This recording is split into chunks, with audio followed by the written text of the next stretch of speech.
Attention, you're listening to The Todd Huff Show, America's home for conservative, not bitter talk and education. Be advised, the content of this program has been documented to prevent and even cure liberalism, and listening may cause you to lean to the right.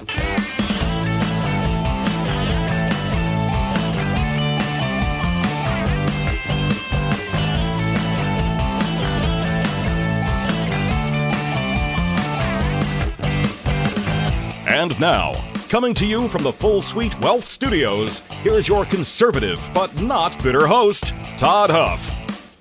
My friends, some of these reactions to the Karmelo Anthony verdict after he was found guilty of murdering Austin Metcalf, these things are absolutely unbelievable. What we're hearing from elected representatives, Jasmine Crockett, for example, what we're hearing on the streets in Texas. It is, listen, it is a lot to take in. It is there are differing ways of looking at the world. People can have certainly their own opinions about things, but there are also, even when we acknowledge and say that, you reach a point at some place along this journey where one would have to say the conclusions being drawn are just completely absent reality. And that's where we've gotten. And friends, words fail me when I think about how far we've come, how far we've fallen to get to this particular point. And I'm going to play some of this. It's disgusting, some of these things. It's some things are evil. Some things are simply delusional. The amount of effort that's put in to either deny the truth that you obviously see or to buy the narrative that's being peddled by the people who benefit from this stuff. And that's my, I don't want to say my biggest beef, but that's up there. The people who benefit from the tensions, the anger, the violence, and all that comes from that. So I want to talk about that today. I also want to talk a little bit more, time permitting, about just the Los Angeles election, which I've heard from people on Facebook. Facebook's left wing, if you will. People are completely content. They can be told by the people running elections, the Democrats in Los Angeles, that this all makes perfect sense. It makes perfect sense that we take ballots coming in days and, well, up to a week after the election. In fact, they just a couple of days ago allegedly stopped receiving ballots. I guess they got what they wanted, which was Spencer Pratt to not finish in the top two, so all is good. But the amount of shenanigans that were happening, the amount of things that you're told to believe are true and accurate, and for people to have no questions about this, none whatsoever, that's not serious. I don't take you seriously if you don't have questions. You don't have to conclude the same thing that I conclude. That's okay.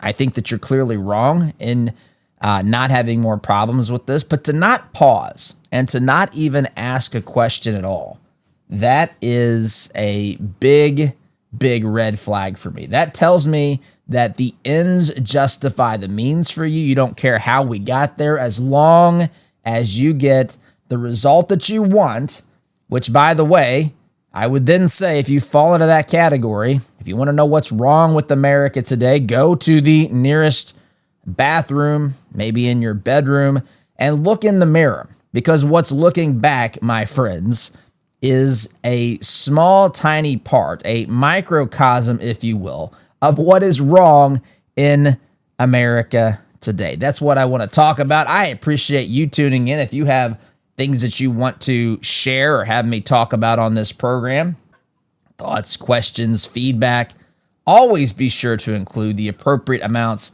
of adoration and praise. You can text a kidding, take it easy, leftist, I'm just kidding. I'm just joking and playing around with what these actual leftist elitists believe. They think that they are to be adored and to be praised. I just think it a little bit. I'm kidding completely. Well, just a little bit. But you can send those 317-785-1030, 317-785-1030, or you can email Todd at toddhuffshow.com. If you're seeing this as a clip on our social media channels, by the way, click that follow. Go ahead and follow us there for more of our content. We produce a podcast each and every day, a podcast radio show, 1 hour that you can listen to wherever you listen to podcasts or on a variety of radio stations that also carry the program. You can comment below with your thoughts and opinions and so forth as well. My friends, if you're dealing with discomfort, if you're tired of living off prescriptions, managing those side effects, you are not alone. A lot of folks are looking for something natural they can trust. That's why I want you to check out Christopher's Organic Botanicals. It's a family-run natural kratom company rooted in truth, tradition, and transparency. They partner directly with farmers in Indonesia. They lab test everything before it ever reaches your hands. There is no hype. There are no synthetics. There's no funny business. This is just the real thing done right. Real kratom, my friends, is tested. It's responsibly sourced. It's not made into this synthetic. Those examples of quote-unquote kratom are where the real horror stories come from. And those come from shady sellers who produce synthetic garbage and push it onto the marketplace. Garbage that isn't even real kratom. So you can start with their kratom starter pack. Use coupon code ToddHuff. You will save 10% off your first order. Visit Christopher'sOrganicBotanicals.com. That's Christopher'sOrganicBotanicals.com. Truth, tradition, transparency. Okay, let's start here. Lots of places to start. Yesterday, we talked in great detail about the Karmelo Anthony verdict. The Karmelo Anthony verdict. I don't want to go through all the details of that. You can listen to yesterday's show if you want to hear what we discussed there. But I do want to pick up where we left off, or I guess springboard from what we discussed yesterday, because there have been a lot of developments. Things that, of course, had been developing since the verdict was reached. And I want to talk about these. I want to talk about some comments that were made by Representative Jasmine Crockett, which we'll get to here in a moment. I want to talk about some of the people on the streets, outside the courtroom, etc., asking questions, as discussing this as though this is an obvious example of pure racism. Again, in case you've been living under a rock, the defendant in this case, Karmelo Anthony, is a young black man, and the victim in this case, Austin Metcalf, is a young white man.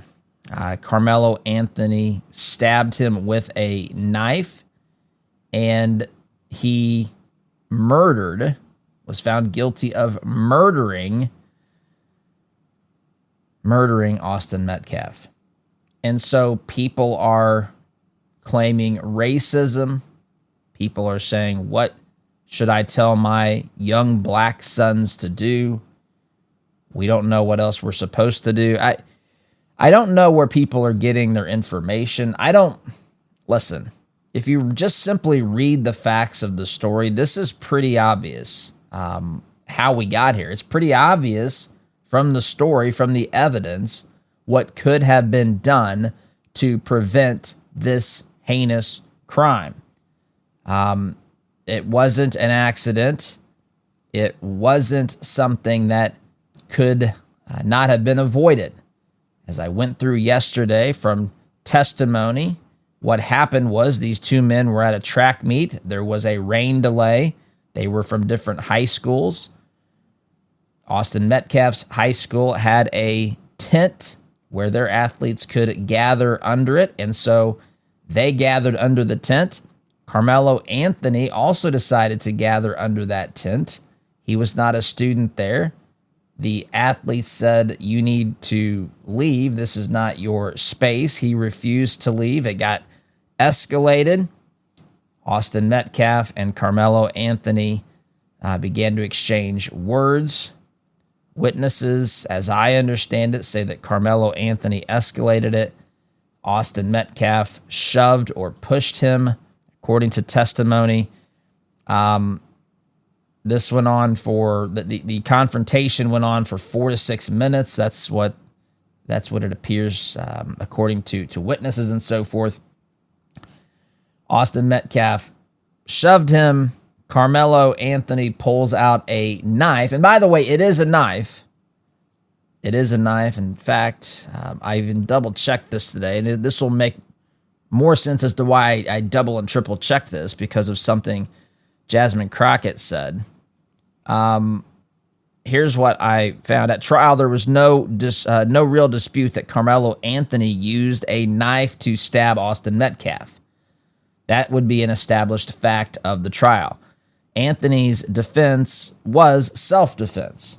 So they weren't saying he didn't use a knife. They were saying he was justified in using said knife. They didn't say that someone else stabbed Metcalf. They didn't say that something other than a knife was used. They acknowledged this. Witnesses, multiple witnesses, testified that Anthony pulled the knife during the confrontation, stabbed Metcalf in the chest, hitting his heart. And Anthony also admitted at the scene, I shared this yesterday as well, that he had committed the crime, that he had stabbed Austin Metcalf. And so what would appear to the fair-minded out there as it's a tragic case. Let's pause for a moment and just recognize that. It's a tragic case. Again, we talked about this yesterday, that so much of our shared humanity has been lost here in America today over politics, over worldview, over narratives that people insist on believing no matter what, which is that America is inherently racist. Anytime there is a crime that involves a white person and a black person, the justice system is going to target the black person. That's the narrative. Now, I'm not saying that that's never happened. And if it happens, it is absolutely terrible, and we have to change it. I would argue that we did change this. We did change this over the course of our history.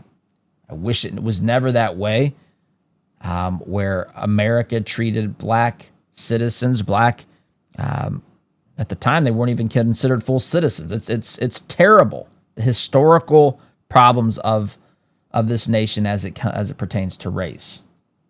Those problems systematically have been resolved. That does not mean that magically overnight there are no racists. Of course, there are racists. There are racists walking the streets. There are racists serving on juries. There are racists talking about these things in the news. And by the way, the racists, boy, this will get me in in the middle of the flames again.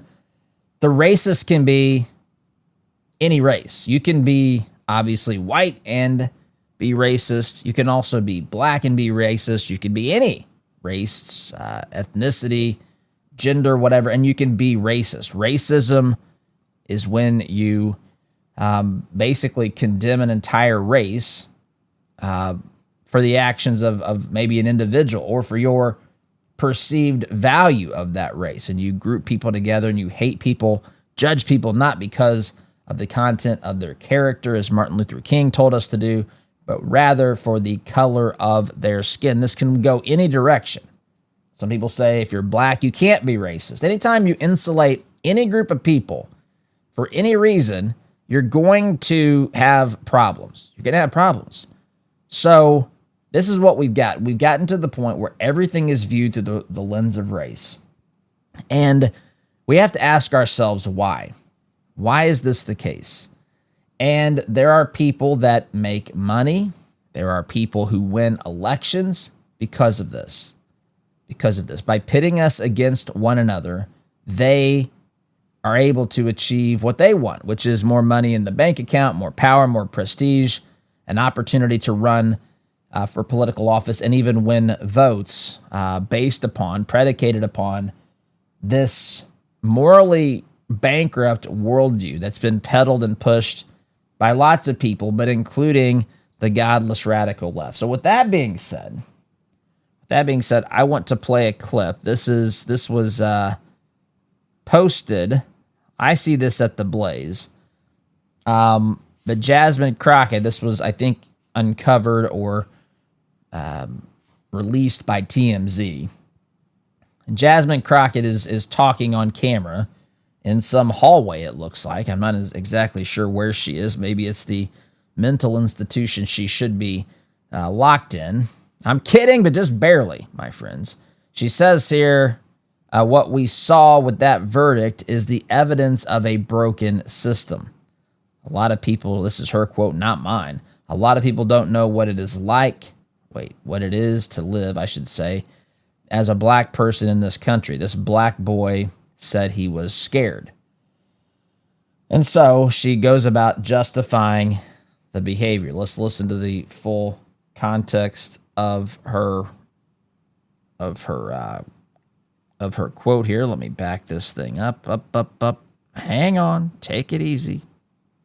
Let me re-cue this, my friends. Jasmine Crockett what we saw with talking that about this is the evidence of a broken system. Now listen, from everything that I understand, which I wasn't at the trial because obviously I got a day job. And we're very impressed. impressed. It's my understanding that Karmelo ended up stabbing, puncturing. I don't know what this tool was. It's called stabbing. Knife or some. It's called a knife. Yeah. He ended up hitting Austin one time. Once. And it was about where he hit him. One time, 2 inches. This wasn't someone who said, hey, let me stab you 5, 6, 7 times. And so when you're looking at the punishment range, there's a reason in Texas that it goes from 5 to 99 or life, because you are looking at how intentional, like how bad was this?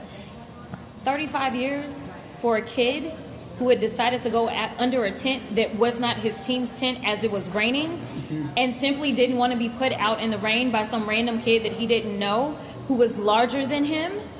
Listen, a lot of people don't know what it is to live as a black person in this country, but just like you can give the benefit of the doubt to so many police officers when they go out and they shoot some black unarmed person, even though they are trained, the fact that there was little to no mercy seen or humanity seen when this black boy said that I was scared, or the fact that honestly anybody else who did something with such a small object, all I know is that it wasn't considered unlawful carrying of a weapon because the blade was not long enough, that they wouldn't even say, well, maybe this was more so something that looked like manslaughter. Well, some people might say, why? Okay, you get the idea. This is an elected official, my friends. This is an elected official. She, first of all, says that he used something. She acts as though she doesn't want to say the word stabbed. She doesn't want to acknowledge that Karmelo Anthony used a knife. She acts as though that his only crime was going under a tent. This is preposterous. She acts as though that this is something that, he only stabbed him once, right? He only stabbed him once. Can you imagine saying this at other moments of American history? I don't want to open up a whole can of worms with the Kennedy assassination, but he was shot multiple times, but one bullet did a lot of damage to his head, taking, I don't mean to be graphic here, but taking a large portion of his head and removing it violently from his body. Can you imagine the defense? Well, again, I don't want to get into the conspiracies and who killed Kennedy and all that, but can you imagine the defense saying it was just one bullet? I mean, come on. Just one bullet that did that damage. Could have been a bigger bullet. I don't even know what is a bullet. It was a projectile, something flying through the air, striking the president of the United States. Can you imagine that? It's just remarkable to me. Remarkable to me that this is how she decides to portray this. And let us not forget, it's not the number of stabbings, the number of times that he decides to stab a person. The result is that the person he stabbed died. What is wrong? Where is the humanity of one Jasmine Crockett? She is obsessed with his Carmelo Anthony's race. That's all she cares about. That's all she cares about. And if you listen to how the left, I don't want to throw Jasmine Crockett into this bucket because I don't know all the things that she said or not said about this. But if you look at the amount of hatred that some people have towards white people and some of the things that you've heard, there's montages of people that are calling for Black Americans to rise up against white people and to physically take white people out. There are people that say these things, my friends. And let me be clear, for those who simply are too obtuse to understand this, if a white person calls for that against black people, terrible. If a black person calls for that against white people, also terrible. If a Hispanic calls for that against someone who's Asian, terrible. If a man calls for this against women, if a woman calls for this against men, all these things are terrible, but they, again, believe or want to argue that there is some type of justification that they cannot, the individual here, cannot be guilty, I guess, because he had to be targeted by law enforcement and the prosecution. This is an utter disaster. It is absolutely wicked and evil what she's out there saying. She just casually glosses over the fact that Carmelo Anthony stabbed in the heart and killed a fellow teen athlete, Austin Metcalf. Despicable from a congresswoman. Absolutely despicable, my friends. Let's face it, there are a lot of companies out there that don't share your Christian values. The good news is that you do not have to invest in them. At 48 Financial, they specialize in biblically responsible investing. They help screen out companies that go against your faith, your values, and create a plan that's tailored to your specific goals. They handle all that heavy lifting so that you can focus on what really matters. So if you want to see how your current investments align with your values, whether they're aligned very well, very strongly, or whether they're maybe the completely opposite of your values or somewhere in between, if you take this quick assessment, you can have an idea of how your investments align with your values. You can take that assessment. It is quick and easy. 48financial.com/Todd. Again, 48financial.com/Todd. 48financial, because your values matter and so does your money. Time out here for me, my friends. Back in just a minute. Welcome back, my friends. Again, talking about the fallout, the things being said in the wake of this Carmelo Anthony verdict. And of course, we're fueling this, fueling the racism that exists here, this racial tension and fight between Americans. And it's wild where this has gotten. So there's another individual here. This is a black woman. She's with a black man outside. I don't know if it's outside the courtroom or just somewhere nearby where the verdict, of course, first came down. But she's complaining about what she can do. What is she supposed to do? She says she has 5 boys. What do you want her to tell them to do at this point? Because she's taken the position, either because she's been deceived about the facts of the case, or because she has followed the narratives that the radical left, who benefits from this tension and this misunderstanding that exists out there. Maybe there's fear. I don't know what drives all of this. I'm not going to pretend that I do, but I do know that it's not logic. I do know that it's not facts. If Carmelo Anthony, let's just say this, if the situation was flipped and the victim was black and the defendant was white, people like me would still be calling for justice to be served and defending this verdict exactly as I am today. But this story probably wouldn't be in the news because, well, you can figure out why. Or if it was two white boys, again, the same thing for me. If it was two black boys, if this was the outcome, same thing for me. I talk about things that are in the news. If something's not in the news, not in the headlines, unless it's something I've just dug up on my own and find interesting, I'm not going to talk about it because I talk about what's out there in the news, what people are being told. And so if the race of the victim and the defendant were different, flipped in any way, and if that motivated the wicked people in the media to not then tell the story, then I wouldn't have been talking about it. But not because I chose not to because of some other factor, because I wouldn't have known. And you wouldn't have known about it because they wouldn't have been talking about it. These people that are making these decisions on what to report, how to report on it, they are causing a huge amount of this dissension and the factions and the tensions that exist today in this great nation, especially when Republicans are at the helm. They want to stir up the other side of the political discussion to believe that America is about to collapse. Our quote-unquote democracy is hanging in the balance, that Trump's going to be a dictator. And the amount of people that just scoop this up and consume it with a shovel is just wild to me.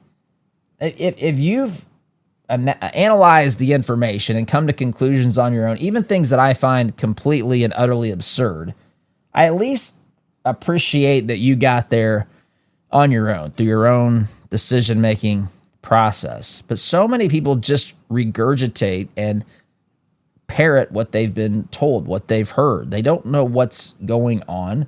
They've been lied to. They've been deceived. They've been stirred into a frenzy and anger and rage. Again, to go over the facts of this case, not to belabor this, but again, Karmelo Anthony could have simply walked away. The entire confrontation was built upon his refusal to leave the area that was not for him and his team. It was for the other high school, the high school where Austin Metcalf attended. That's what this confrontation was about. And so by definition, the moment he leaves, the conflict ends. And if Austin Metcalf, and I'm not saying he would have done this, but if he would have pursued him as he was leaving, he becomes the aggressor. He becomes, it changes the situation. But that isn't what happened. Instead of leaving, as he simply could have done, Karmelo Anthony pulls out something that's called a knife. I got to say that because there's people like Jasmine Crockett out there that refuse to accept reality when it doesn't fit her narrative or her politics. He grabbed the knife and he stabbed Austin Metcalf in the heart and killed him. And he stabbed him once. Didn't stab him multiple times, as she was pointing out. But what does that have to do with anything? What does that have? Why does that matter?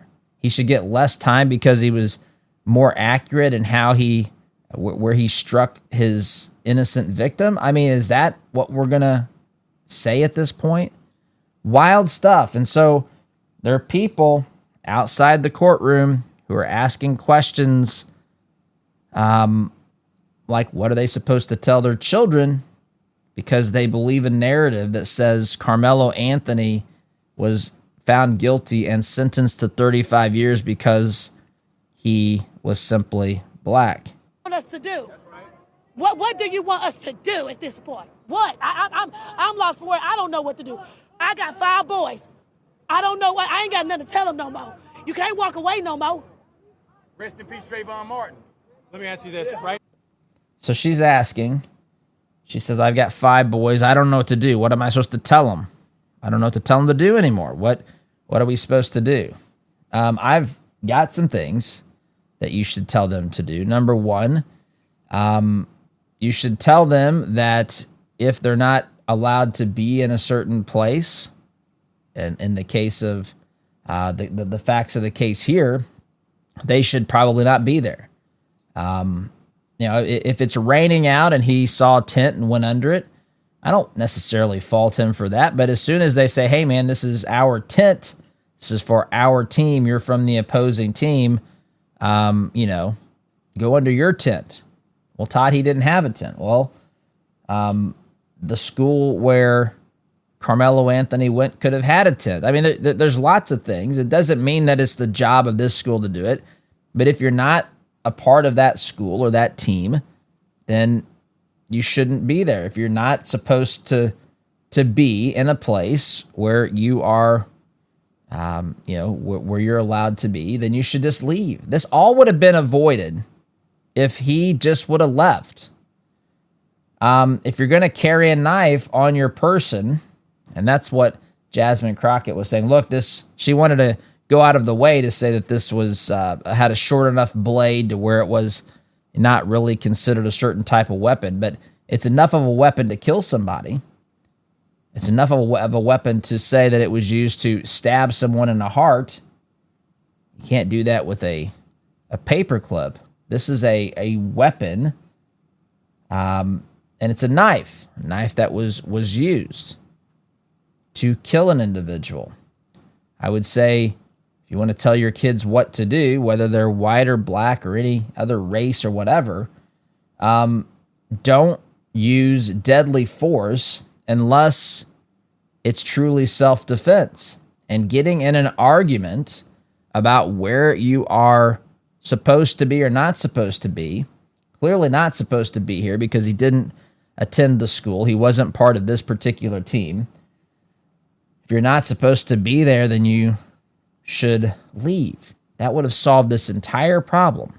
Walk away. If you want to know what to tell your boys, tell them to walk away. That would have solved this entire thing. And if there is a confrontation, you don't have the right to stab someone because they confront you about being in a place you're not supposed to be. Self-defense is not that. Self-defense is a very specific thing where you have to reasonably show that you feel that you fear for, great bodily danger or fear for your life. That's what you have to be able to demonstrate. And having a confrontation, especially a confrontation where you're the one that witnesses say escalated, and when all you had to do was walk away. No one was chasing him.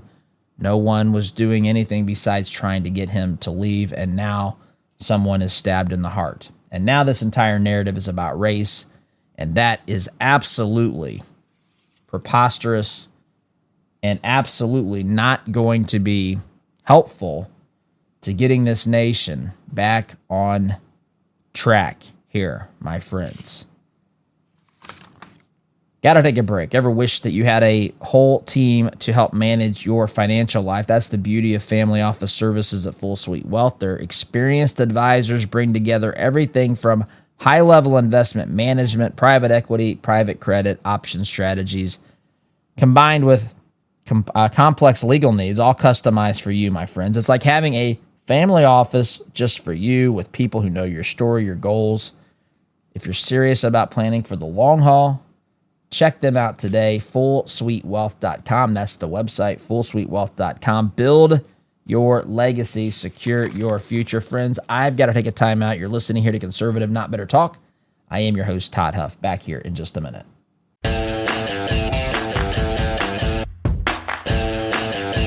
Welcome back, my friends. I want to shift gears a little bit. I know it's heavy stuff. It is. It's sad. The entire thing is sad. And dare I say, I know people have strong opinions about these things, but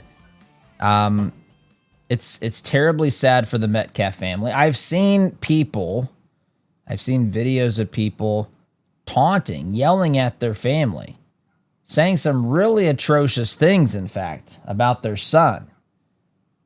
And that's, I guess, okay and acceptable. But both families, listen, I understand. It's clear that Karmelo Anthony is the one who bears responsibility for this. He's the one that chose who chose to do evil. It was not self-defense. He murdered Austin Metcalf, a teenager, and now there's a family without a son. He has a twin brother who now doesn't have a best friend, someone that would have been the uncle to his children, and just terrible. It's sad. The Anthony family has suffered loss too. This is tragic. This is tragic for lots of people. But to pretend like there is something going on here besides an individual choosing to murder or take an action that could clearly lead to the death of another human being, regardless of race and all these other factors. If we pretend like there's anything like that going on where there is no evidence to suggest that it is, we are doing nothing but harming our nation and causing unnecessary confusion. The left thrives, my friends, in darkness and confusion. This is just sickening and disgusting. And I don't like to talk about it, to be honest with you, but it's necessary and it's important. Have a couple minutes here, and I want to shift gears because I told you I was going to get to this. I told you I want to talk a little bit about the race in California. I've heard from lots of people on social media who don't agree with my assessment. They think that I'm saying that what is happening in California, they say that there's obvious explanations. They say the state has explained itself and all this sort of stuff. They're missing a much larger point. I'm not accusing the state of violating the law here. I'm stating that the law is idiotic. I'm stating that it's unacceptable in a developed nation for votes to come in days and weeks later and for us to pretend like we should have to count those. I'm pointing out the ridiculousness of sending out mail-in ballots to every registered person in the city of Los Angeles, and then also allowing them to come in person at the polls and vote in person without an ID. That's idiotic. That is stupid. I'm waiting for the people who maybe see things differently to say, look, I understand where the concern is. They act as though there is no concern. The level, the lack of absolute seriousness to be unable, when you are unable to admit the clearly obvious, which is that putting lots of ballots in the mail stream creates a scenario that could cause there to be more votes coming in that are not legitimate. If you cannot, I'm not saying it's every vote. I'm not saying it's enough to turn elections. I'm simply saying if you can't see the risks here, you're not an adult. That's what I'm saying. Well, Todd, they've got signature verification and everything else. Do you know? And I'm looking here at an article at thefederalist.com that they are accepting ballots. They're accepting mail-in ballots. It's somewhere in this article, and I don't have. I think this is it. As everyone and their grandmothers have noticed, California has insane voting regulations that define a valid mail-in ballot, including this one. This is in an article at thefederalist.com. Vote by mail ballot identification envelope has no dated postmark. The postmark is illegible, and there is no date stamp for receipt from a bona fide private mail delivery service, but the voter has dated the vote by mail ballot identification envelope, or the envelope otherwise indicates that the ballot was executed on or before Election Day, and the ballot was received by the elections official in accordance with Elections Code Section 3020.